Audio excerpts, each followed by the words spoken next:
Buenos días a todos. Algunos no he saludado. Bueno, la foto está clara. ¿Sabéis qué es eso?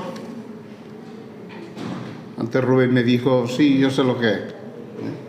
Es una ouija. ¿Habéis tocado alguna, habéis estado en alguna sesión o algo? ¿Sí? Aurora me dice que sí. ¿Cuándo eras qué? Adolescente. ¿Inconsciente, dices? Adolescente. Ah, adolescente. Pues os voy a contar la experiencia que tuve yo con la ouija, estando, también era adolescente,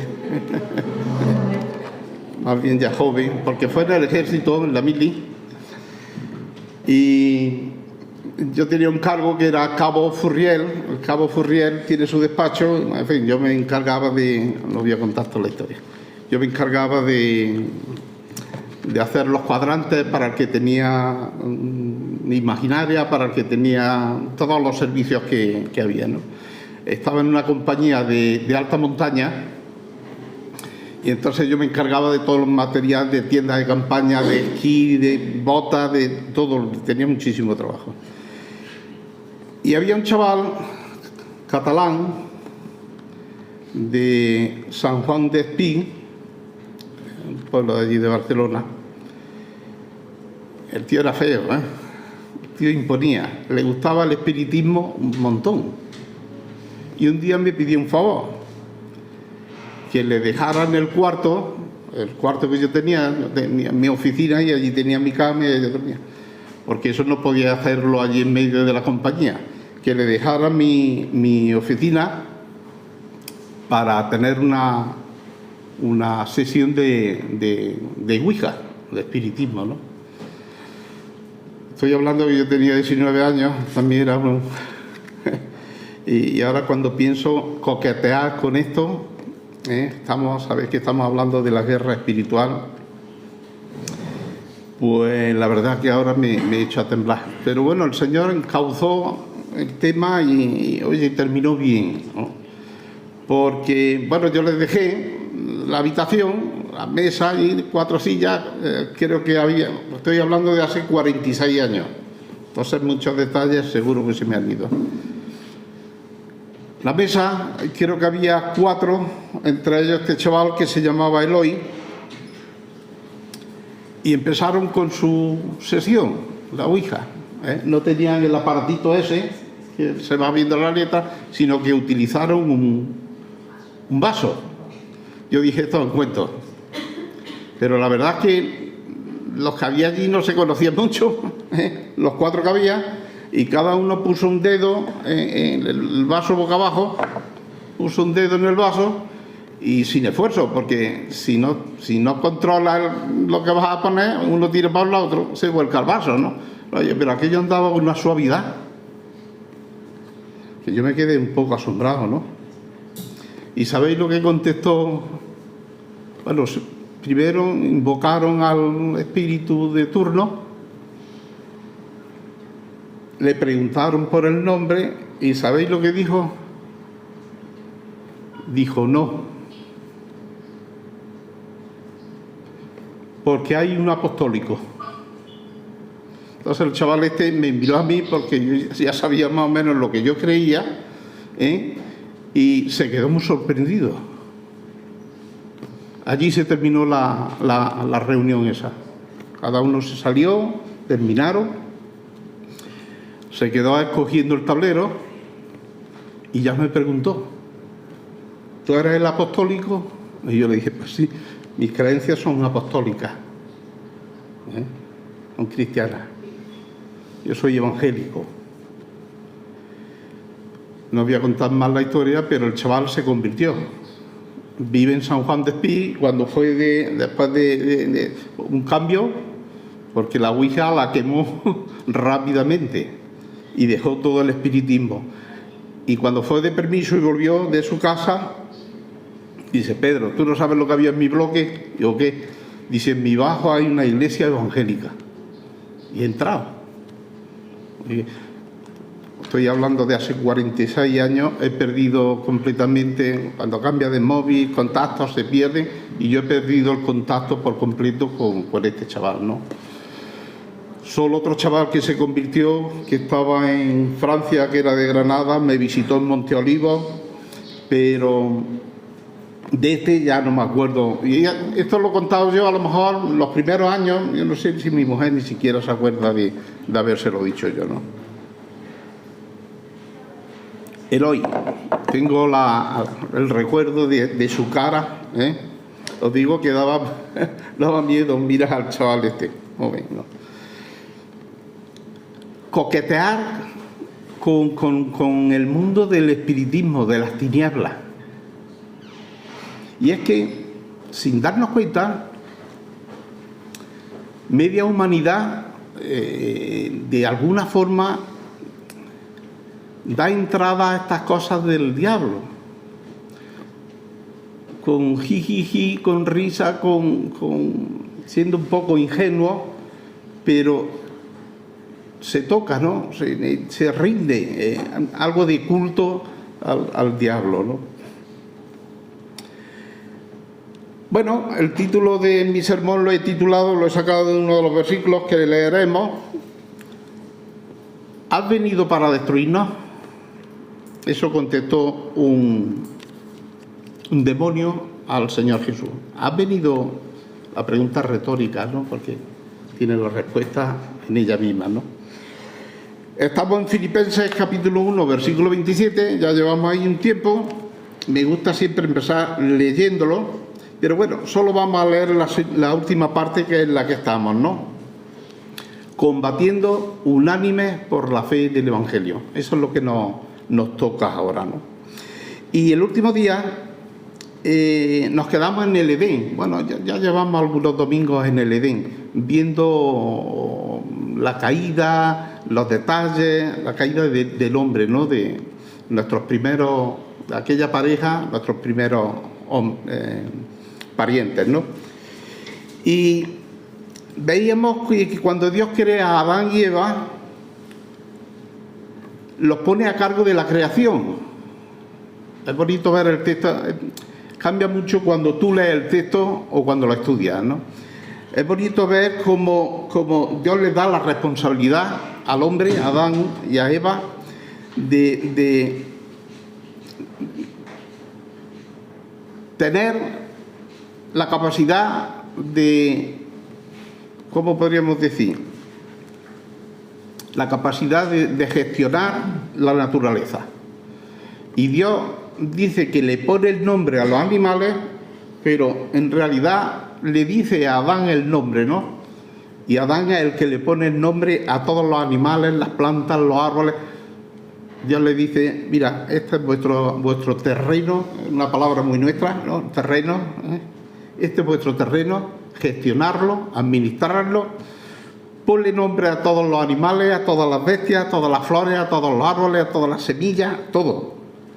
Pero Dios era el que le iba diciendo esto a Adán, ¿no? Y me maravilla porque ves la relación que había entre Adán y Dios, para estar hablando de... Y yo me imagino a Dios diciéndole a Adán: oye, este que tiene rayas le ponemos cebra y al otro caballo para distinguirlo. Pues sí, vale. Una comunión muy estrecha, ¿no? Muy entrañable, ¿no? Pero ellos pecaron. Es el problema. Contra Dios, porque desobedecieron la ley que Dios les puso, la ordenanza que Dios les dio. Oye, no comas de esto. Y allí que fueron a comer, ¿no? ¿Qué es lo que pasó? Que perdieron esa vida espiritual, esa comunión con Dios, esa relación, esa estrechez. El pecado los fulminó y obtuvieron la muerte. Y a partir de ese momento, oye, ya empezó la enfermedad, empezaron a envejecer.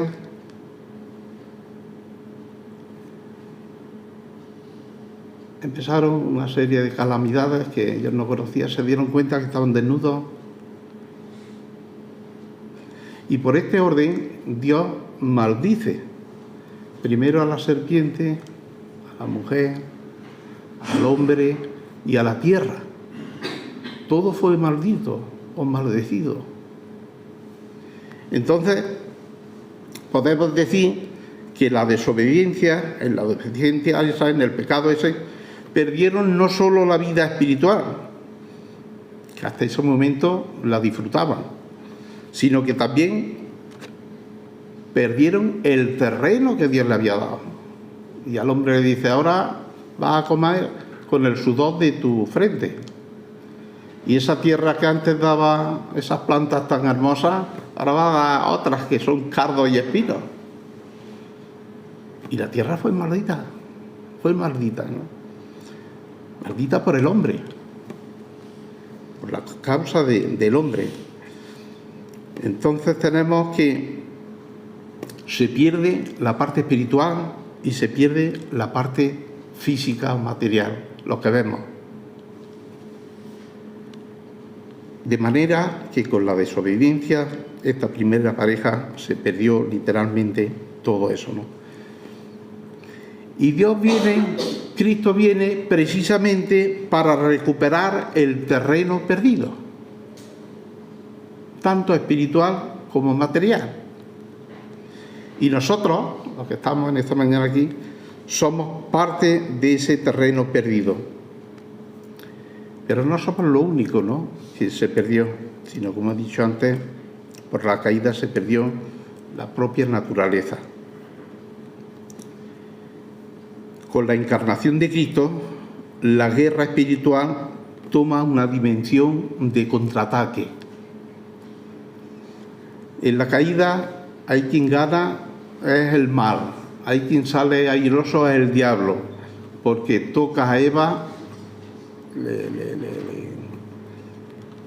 le pone delante el caramelo, Eva cae y la tentación es fulminante.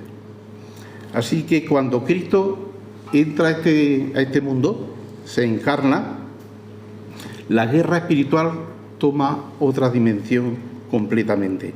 Ahora hay un contraataque, desde la creación hasta la caída, hasta el tiempo de Cristo, ahí reinó el mal en su plenitud, ¿no?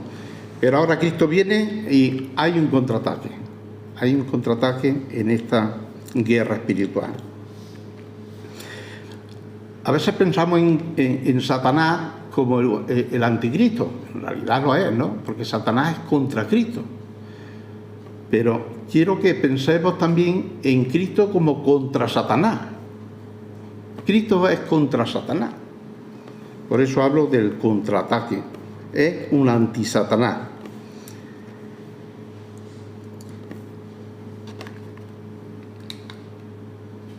Ese era nuestro versículo de... Ahí está la caída. Quería ilustrarla con esa foto. Cuando Dios le dice, ¿quién te enseñó que estabas desnudo? ¿Quién te enseñó? El pecado entró rápidamente en ella. Mirad lo que dice Primera de Juan 3:8. Sin embargo, cuando alguien sigue pecando, demuestra que pertenece al diablo, el cual peca desde el principio. Pero el Hijo de Dios vino para destruir las obras del diablo. Esa es la misión de Cristo. Viene a destruir, a reconquistar el terreno perdido.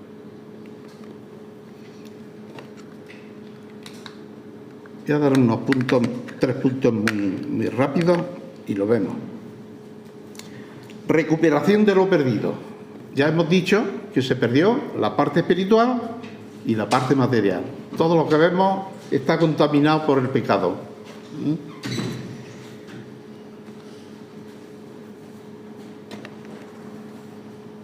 ¿Qué dice Lucas 19:10? Porque el Hijo del Hombre vino a buscar y a salvar lo que se había perdido. ¿Qué perdimos en la caída? La vida. porque entró la muerte. ¿Y qué perdimos? La naturaleza, la tierra, el campo, los animales, todo lo ha creado. Podemos decir la creación perdió también.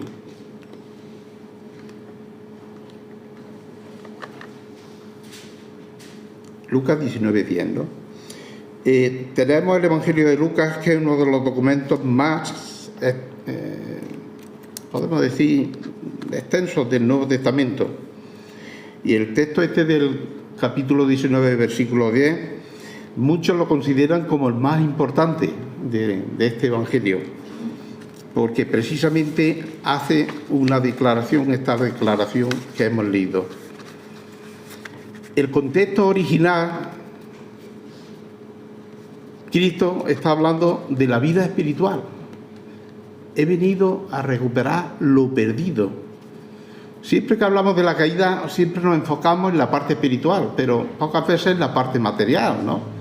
De que esta tierra está gimiendo por la corrupción y por el propio pecado, porque Satanás es el dueño de ella y se mueve libremente.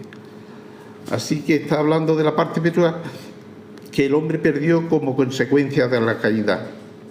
Es decir, Cristo vino a darnos vida, la que perdimos. Y cuando Cristo nos da vida, recupera el estado primero que se perdió en el Edén. Pero cuando analizamos el resto de la palabra de Dios, revela que no solamente perdimos la vida espiritual, la capacidad de comunicarnos con Dios, de adorarlo de una forma correcta, de ver la realidad espiritual. El diablo cegó la mente de las personas, empezando por Adán y Eva, y distorsiona la verdad, distorsiona, podríamos decir, la imagen de Dios, y ese es el hombre que se encuentra Cristo cuando viene a la tierra.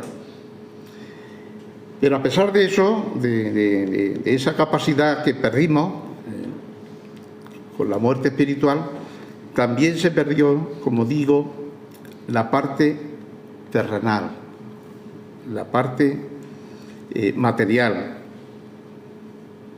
Ahora tenemos una creación, dice la palabra de Dios, sujeta a corrupción.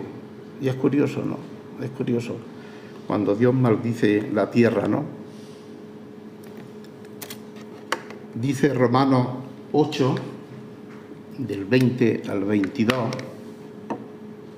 ¿Se ve desde allí bien la letra? He intentado ponerla algo más grandecita, pero cuando hay mucho texto. Mirad lo que dice.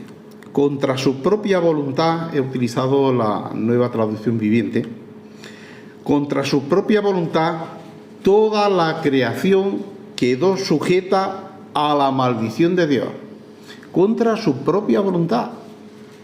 Dios no hizo la naturaleza para estar sujeta a corrupción. Era algo maravilloso, era algo limpio, algo preparado para el hombre. Pero dice que contra su propia voluntad la creación quedó sujeta a la maldición de Dios. Pero con gran esperanza. La creación espera el día en que se unirá junto con los hijos de Dios a la gloriosa libertad de la muerte y la descomposición. Pues sabemos que hasta el día de hoy toda la creación gime de angustia, como si tuviera dolores de parto. Entonces, siempre que pensamos en la caída, pensamos en la parte espiritual que se perdió allí. Pero oye, hay una parte material que también se perdió. Que también se perdió. Y cuando Cristo viene a rescatar la parte espiritual y la parte material también. Por eso decimos que somos peregrinos. Ayer hablábamos en casa con la familia venezolana y hablábamos de esto, ¿no? Que somos peregrinos en esta tierra, ¿no? Y él me decía, pero algunos se agarran a la tierra que no quieren irse. quieren quedarse aquí. Somos peregrinos, pero muchas veces de boquilla, ¿eh? Nos agarramos a la tierra y no queremos morir, no queremos perdernos. Bueno, vivimos en un territorio enemigo. ¿Por qué? Porque la propia creación fue sujeta a corrupción. ¿Quién es el dueño? Satanás. Y nosotros estamos en su territorio.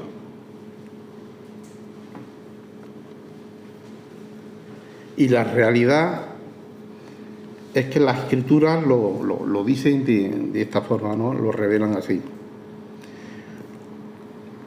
Cuando nos referimos a Satanás como el Dios y príncipe de este mundo, es porque de alguna manera el mundo entero está bajo su poder, el poder del maligno.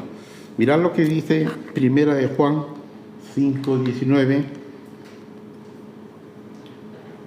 Dice: sabemos que somos de Dios.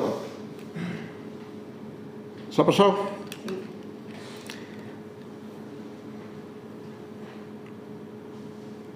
Ese no es, ¿verdad? Ese. Sabemos, o este es el que hemos leído antes, no, sí, este. Sabemos que somos de Dios y el mundo entero está bajo el maligno. Es la declaración que hace la palabra de Dios. Y ahí estamos nosotros en medio, como peregrinos, porque nuestra patria no está aquí. Entonces, si el mundo está bajo el poder, esto implica que tanto los seres humanos como la creación física, lo que vemos, están bajo el dominio y el control, eso sí, permitido por Dios, pero están bajo el control del diablo. Tanto es así que en la tentación de Cristo, Satanás le ofrece a Jesús todos los reinos de este mundo, la osadía de ofrecerle a Dios todos los reinos de este mundo. Y mirad lo que dice: a ti te daré toda esta potestad y la gloria de ellos, porque a mí me han sido entregados, y a quien quiero, doy. Lucas 4:6. Por eso la gran mayoría de la humanidad, de otra forma, adora a través de las cosas que pertenecen al reino de las tinieblas. Cuando nosotros realmente nos apegamos a esta tierra y a sus cosas, en un sentido estamos haciéndole el juego al enemigo, al diablo, como mi amigo el de la mili, ¿no? Coqueteando con el espiritismo. Gracias a Dios fue liberado de una forma fulminante. No he visto algo un cambio tan grande, ¿no? Que se deshizo absolutamente de todos los libros y todas las cosas que tenía del espiritismo. Bueno, todos vemos las consecuencias y la influencia de la esclavitud a la cual está sometida la humanidad. Tanto la humanidad como la creación, porque estoy poniéndolas las dos a la misma altura. La corrupción, el deterioro que se refleja en los días que estamos viviendo, en la maldad, en las leyes tan injustas y tan parciales que se promulgan. Bueno, todo eso es características de las tinieblas. Porque este mundo y los gobiernos, todo está bajo la influencia de Satanás y están sometidos a ellos.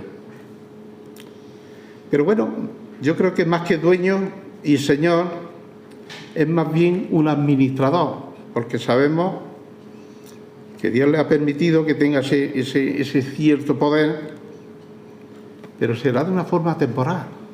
será de una forma temporal. Y esto es lo que nos da esperanza, ¿no? Lo que leíamos. Cuando Cristo hace su entrada en este mundo, las cosas empezaron a cambiar.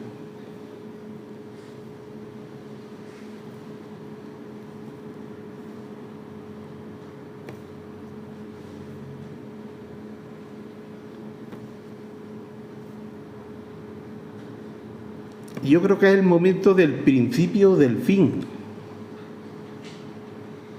Es el tic-tac, ¿no? Mirad lo que dice Marcos 1:15. El tiempo se ha cumplido y el reino de Dios se ha acercado. Esto solo ocurrió cuando Cristo nació, la encarnación. Arrepentíos y creed en el Evangelio. Por eso digo que el tiempo del diablo es temporal, es muy limitado.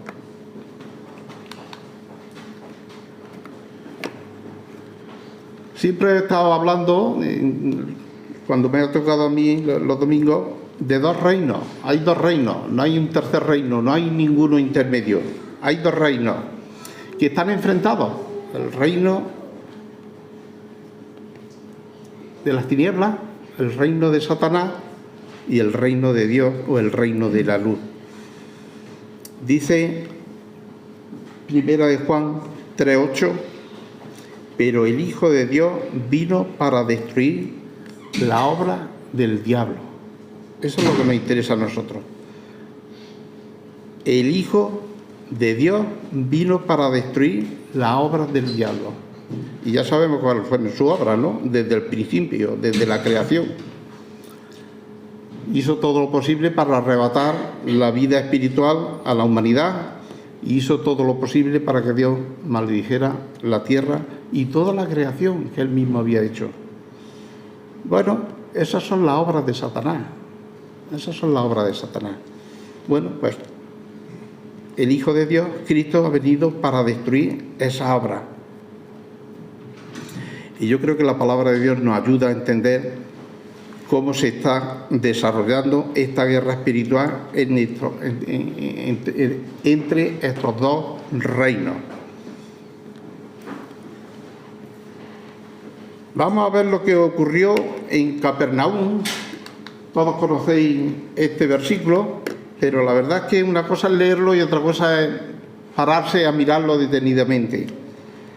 Vemos a Cristo, a Jesús, en la sinagoga de Capernaum, hablando, enseñando. Y es curioso porque dice que estaba en la sinagoga un hombre que tenía espíritu de demonio inmundo. Oye, aquí mezclado. A veces cuando nos imaginamos un demonio inmundo, en este sentido, a veces pensamos en el endemoniado gadareno, que vivía en el sepulcro, entre los sepulcros, ¿no? Allí en el cementerio, estaba desnudo, atacaba a la gente, todos le temían. Pero ahora vemos aquí a uno que está entre la gente con chaqueta y corbata. Eso me hizo pensar a mí.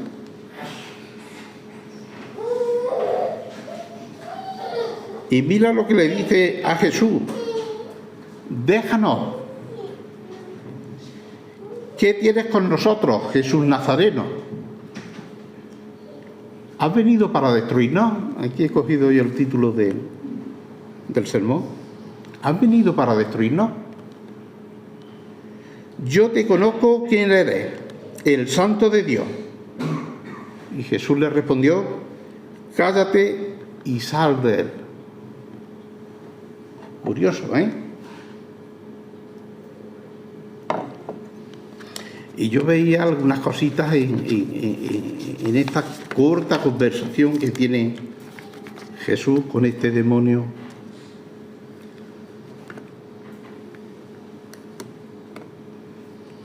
Si pensamos en en alguien de pecado, en alguien malo, en este caso un demonio, pues no lo vamos a buscar en una reunión de alabanza, ¿verdad?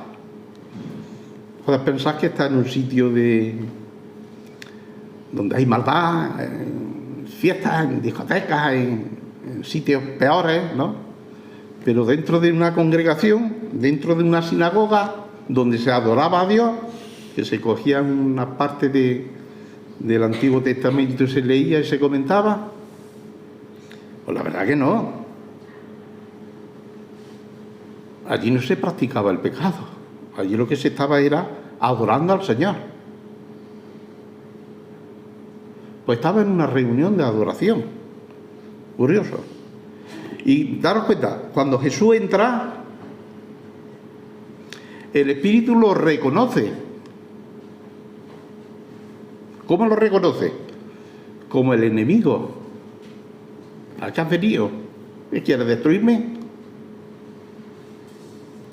Bueno, aquí se ven los dos reinos de una forma muy clara. El reino de la luz y el reino de Satanás. Bueno, Jesús viene a conquistar ese reino que se había perdido.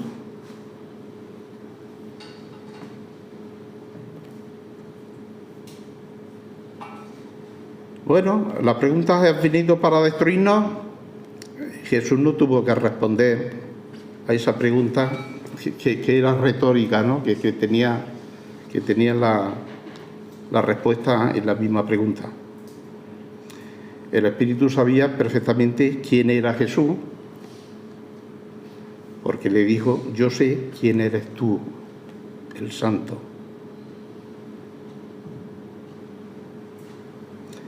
Jesús había venido a destruir las obras del diablo y con autoridad dijo, cállate y sal de él. Y dándole una sacudida, salió de la persona sin hacerle daño. Esto es real, ¿no? Es el Evangelio, la palabra de Dios, ¿no? Jesús no permitió ni siquiera que el demonio hablara. No quiso conversación con él, ¿no? Todo lo contrario, como hoy vemos, ¿no? No sé, en reuniones para echar demonios y con todo el jolgorio y toda la... Bueno, hasta se escriben canciones que le hablan al diablo, ¿eh? Y tienen una conversación con él. Estoy refiriendo a la de arrebato.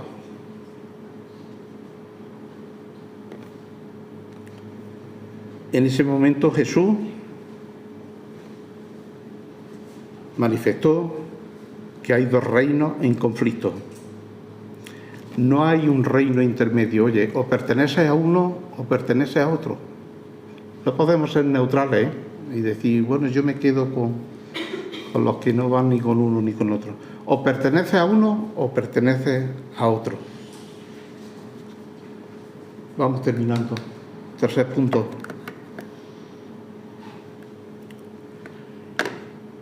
La invasión al reino de las tinieblas.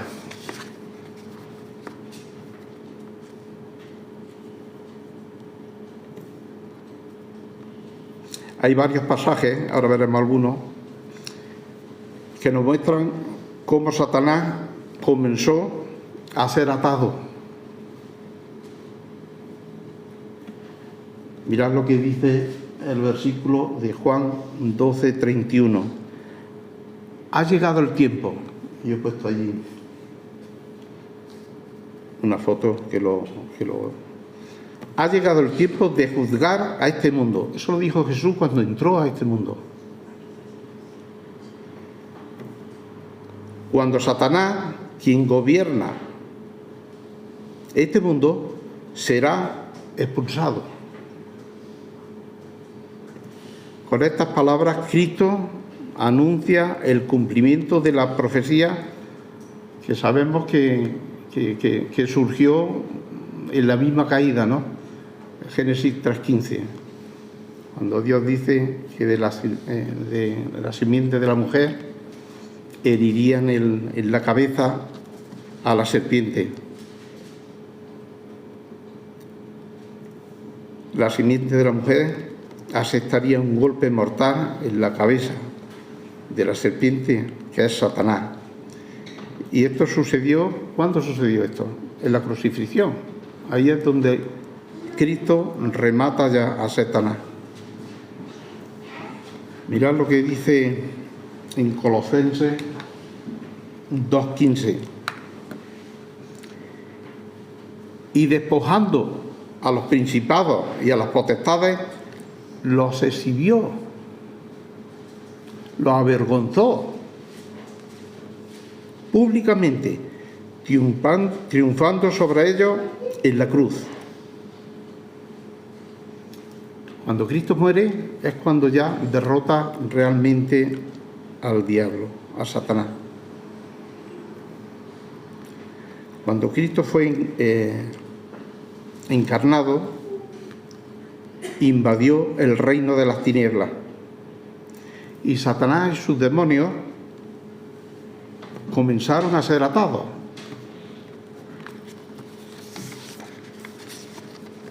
Con su muerte en la cruz, los poderes de las tinieblas fueron desarmados y la derrota de Satanás fue ya determinada. Aquí empieza. Te queda poco tiempo. Tic-tac, tic-tac. Por eso estamos en los últimos tiempos. Bueno, resumiendo un poco, Cristo invade el reino de las tinieblas. Inmediatamente las fuerzas del mal comienzan a replegarse, y eso se ve perfectamente en los evangelios. Los demonios son expulsados y los endemoniados fueron liberados. Es evidente que el reino de las tinieblas estaba perdiendo poder con la venida de Cristo. Luego Cristo despoja a Satanás y sus demonios de todo tipo de poder, como hemos visto en Colosenses capítulo 2. Poder, autoridad, y triunfa sobre ellos en la cruz, donde precisamente que Satanás pensó que era su victoria, ¿no? Ahí fue su derrota principal. Pero a pesar de su derrota, Satanás continúa luchando contra el reino de la luz, haciendo lo posible para recuperar terreno. Por eso ahí Pedro nos dice que estemos vigilantes, que estemos alertas, porque Satanás está como un león rugiente alrededor nuestro, viendo a ver a quién puede devorar. Aunque está derrotado y él lo sabe, pero quiere causar bajas las máximas posibles. Bueno, la palabra de Dios afirma que en un futuro él será atado y arrojado al lago de fuego, donde permanecerá encadenado por la eternidad. Cuando esto suceda, habrá un cielo nuevo y una tierra nueva, como nos dice Apocalipsis 21:1. Ahí he intentado poner, porque nosotros hemos recibido vida a través de la muerte de Cristo, pero la creación todavía está esperando, como dice, como con dolores de parto, ¿no? Deseando que esto acabe, ¿no? La creación había estado sujeta, como dice el versículo, a vanidad y corrupción. Bueno, la creación volverá a la condición original previa a la caída. Por eso tendremos nuevos cielos y nueva tierra en esta propia tierra. Y una simple pincelada de la guerra espiritual, que a veces se nos escapan los detalles. Se ha sufrido mucho con la caída. La humanidad ha perdido mucho, ha perdido su vida espiritual, la posibilidad y la capacidad de comunicarse con su Creador, gracias que Cristo vino, dio su vida, pagó el precio, y esa enemistad que había con Dios la hizo posible que fuéramos amigos. Antes éramos enemigos, ahora somos amigos. Y en esa liberación también la tierra saldrá ganando. Así que el próximo día llegamos hasta aquí, seguiremos viendo más aspectos de la guerra espiritual. Amén.